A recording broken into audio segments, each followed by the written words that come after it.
Et à 7h53, c'est l'Infosport Business avec Vincent Chaudel, fondateur de l'Observatoire de Sport Business. Bonjour Vincent.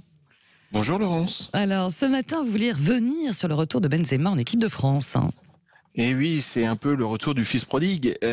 Alors sportivement, même s'il y a des grincheux toujours, sportivement, il n'y a pas vraiment de débat. Quand on parle de Benzema, on parle quand même d'un joueur qui est probablement dans le top 5 des attaquants au niveau européen.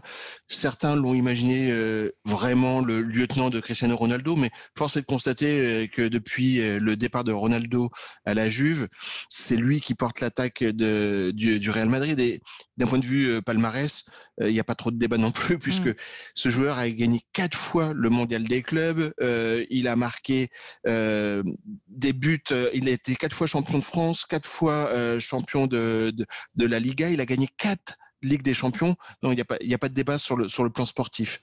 Mais il y a des débats ailleurs, alors forcément, oui. Bien sûr. Le problème, il est plutôt sur le non sportif. À la limite, il y a aussi un point sur le sportif, c'est que ça fait 5 ans qu'il n'a pas joué en équipe de France et que pendant ce temps-là, l'équipe de France a été finaliste de l'Euro et puis elle a gagné la Coupe du Monde de 2018. Donc c'est pas nécessairement un sujet sportif jusqu'ici, mais il y a eu l'affaire de la sextape. Ouais. Et l'affaire de la sextape a posé de gros problèmes en interne de l'équipe de France. Et puis il y a des paroles malheureuses. Vous étiez avec Madame Langage, Oui. la sortie de Benzema sur Didier Deschamps a cédé à la part raciste de la France, a laissé de grosses traces, notamment des traces sur la propre maison de Didier Deschamps, ce qui n'était pas acceptable pour lui. Ouais, c'est ça. Pourquoi ce retour maintenant, Vincent ? Eh bien, sportivement, il y a une explication. Si l'équipe de France a gagné sans Benzema, elle a gagné avec Giroud. Alors Giroud qui sportivement a tenu son rang, c'est un des meilleurs buteurs de l'histoire de l'équipe de France, certes. Mais le fait est, c'est qu'aujourd'hui, il joue de moins en moins en club et il risque d'être de moins en moins compétitif. Donc ça, c'est un vrai sujet. Et puis le deuxièmement, si on a été champion du monde en 2018, on l'a été aussi en 98. Et il faut se rappeler qu'en 2000, la France était attendue.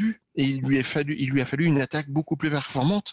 Ça va être le même cas en 2021 et en 2022, c'est-à-dire que maintenant, on doit porter le statut de champion du monde et on va être attendu au coin du bois, si j'ose dire. Et à ce niveau-là, eh bien, il va falloir, pour Didier Deschamps et l'équipe de France, avoir plus d'options offensives. Et c'est ce que va apporter Benzema. Et en quoi ce retour est positif ? Parce que vous parlez de sportivement, enfin sur le plan sportif, sur le plan marketing. En quoi c'est positif ? En fait, on pourrait croire qu'il n'y a que du positif, parce qu'effectivement, c'est un talent et un talent reconnu, c'est un talent de plus. Mais le football, ce n'est pas qu'une somme de talents, ça serait trop facile comme ça. Et puis, on n'a pas nécessairement de garantie qu'en faisant une somme de talents, ça marche. Rappelons-nous aussi, je parlais de 2000, mais rappelons-nous de 2002, on était champion du monde, champion d'Europe, on était attendu par tout le monde, y compris les sponsors et les médias, mais on n'est pas sorti de la phase de poule de la Coupe du Monde. Donc, rien n'est garanti à ce niveau-là. Et puis, il va falloir gérer les égos. Ne serait-ce que cette semaine, quand TF1 a géré l'annonce de l'équipe de France, on attendait Mbappé en prime, et ben c'était Benzema, et il va falloir le gérer dans le vestiaire. Il va falloir le gérer d'un point de vue marketing. Les sponsors ont prévu déjà leur publicité, leur communication sans Benzema, puisque Benzema, c'est la surprise du chef. Ça va être un vrai sujet à ce niveau-là. Il va y avoir un sujet aussi juridique, parce que le problème, c'est que le sujet de la sextape n'est pas fini. En octobre, il y a le procès. Et qu'est-ce qui va se passer si jamais ça se passait mal justement pour Benzema ? On a encore une Coupe du Monde en 2022 à gérer. Donc voilà, tout ça, ce sont des sujets qui sont compliqués. Sachant qu'en plus, vous ne l'aurez pas oublié, il y a la dimension politique. Les élections arrivent autour du 20 juin et l'Euro commence le 15. De droite comme de gauche ou d'extrême droite comme d'extrême gauche, quoi qu'il arrive, ça risque d'être récupéré. C'est ça. Pour terminer, juste d'un mot, parce qu'on est très très pressé, Vincent. Eh bien, la vérité, l'avantage, c'est que dans le football, on est très vite amnésique.